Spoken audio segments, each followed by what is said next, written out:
என் பலவீனங்களை பார்த்து என்னில் ஆரம்பித்த கிரியை கர்த்தர் பாதியில் நிறுத்துவாரா என்ற சந்தேகத்தோடு இருக்கும் ஆத்மாவே, இன்று கர்த்தர் உங்களுக்கு சொல்லுவது பிலிப்பியர் 1:5.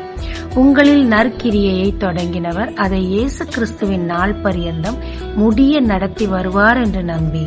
இயேசு கிறிஸ்துவின் மற்ற சீஷர்கள் இரத்த சாட்சிகளாய் மரித்த போதிலும் அவர் மார்பில் படுத்திருந்த அன்பான சீஷன் யோவான் துன்புறுத்தப்பட்டும் மரிக்கவில்லை. ஏனென்றால் வெளிப்படுத்தல் சுவிசேஷம் எழுதி உலகிற்கு அறிவிக்க வேண்டும் என்ற தேவ திட்டம் அவரில் இருந்தபடியினால் அந்த திட்டம் நிறைவேறின பின்பு முதிர் வயதிலேயே அவர் மரித்தார். ஆமாங்க, கர்த்தர் நம்ம கிட்ட ஒரு நற்கிரியை ஆரம்பிச்சிட்டாருன்னா நம்மளுடைய பலவீனங்களை பார்த்து பாதியில நம்மள விட்டுற மாட்டாரு.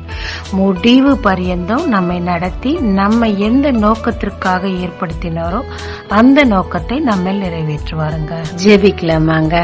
தேவரீர், என் பலவீனங்களை காணாமல் முடிவு பரியந்தம் என்னை நடத்த போற தயவுக்காக நன்றி. இயேசு மூலம் பிதாவே, ஆமென்.